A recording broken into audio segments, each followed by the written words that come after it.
If you've been paying attention, you've noticed a trend. The credit cards we love keep disappearing. Wells Fargo just removed the Attune. And before that, Citi removed the Custom Cash. Two cards that just months ago were on the top of the list of the most valuable cards to have in your wallet. The Citi Custom Cash with that 5% back, any category you could choose, and the Attune giving you percent back on things that no other credit card issuer wanted to touch. But see, these cards did disappear, but they didn't disappear for the individuals who still have them in their wallet. If you wanted to obtain them and you don't have them, there's no possible way you can get them. But it's kind of cool because people can still hold them and accumulate points within that ecosystem. Cards that can still be held, but the public no longer has access to. Now, some of these cards are still valuable and make sense to hold, but others, their value makes no sense. American Express Everyday and the American Express Everyday Preferred were two credit cards in the American Express ecosystem. They were cards that could both earn points and tie straight into the gold, the platinum, and the green. One of them even had no annual fee. That's super useful if you want to cancel gold or the platinum and still hold on to your points. And maybe that's exactly why they got rid of these cards, because one was 95 annual fee and the other was no annual fee. The Amex Everyday got 2x back on groceries, and you'd get 20% more if you use the card 20 times in one billing cycle. As for the preferred, paying that 95 annual fee would make 3 times back on groceries, and you would get 50% more if you used the card 30 times or more in a billing cycle. Preferred also got 2x back on gas. If these two cards were still in the Amex ecosystem, I could definitely see a lot of people applying for these cards because they would, one, probably have a welcome bonus, and two, the value proposition isn't too bad. There's very low commitment or investment in a 95 annual fee, and the no annual fee one would be an absolute no-brainer to start with the Amex ecosystem. People are still holding these cards, but they no longer exist to new applicants. The next card on our list actually exists currently, but its former self you can still hold on to, and that is the Saver by Capital One. Now, the former Saver used to have a $95 annual fee. Now, what came with that, instead of 3x on dining and restaurants, it actually had 4x on the dining and 4x on streaming services. As you can tell, the value in getting 1% more in one particular category isn't really worth a $95 annual fee, and that's why most people that have this card have probably switched to the newer version that has no annual fee, as it makes no sense to pay $95, but you still have the capability to hold this card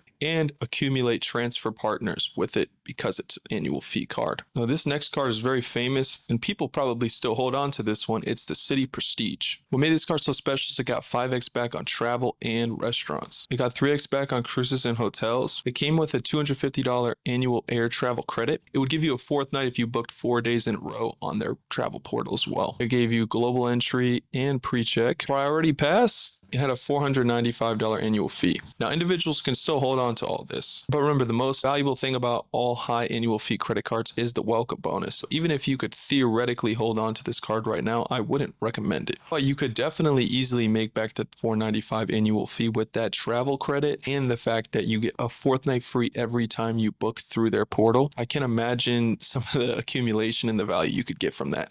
And that's probably why they discontinued it. But you can still hold on to it if you have it. But Citi has a card even more valuable to hold on to that is actually severely old and most people have never heard of it. The Citi Dividend. Just like the Freedom Flex by Chase, this is a card that still has rotating categories, 5% every single quarter of the year. Now, it is capped at $300 back a year, but remember, if that rotating category falls in line with something you would already spend anyway, the value proposition of this is insane. And if you still hold on to this cashback can be accumulated for points to transfer to airlines and hotels. Still to this day, they release the rotating categories. But of course, you cannot get this card if you didn't have it in the past, as they are no longer accepting new applicants. This one's a no-brainer card to hold on to if you still have it, because it doesn't have an annual fee. Finally, this is my personal favorite on the list, not because the card has any value, but because the history of this card. And that's the Blue Cash card by American Express. Now, not to be confused with the current Blue Cash card that American Express offers. This is a different type of grocery card that has a weird cashback structure. The card just gets a flat 1% back on everything, but if you spent up to $6,500 on this card, you would then activate a bonus where you get 5% back on groceries all the way to the end of the year.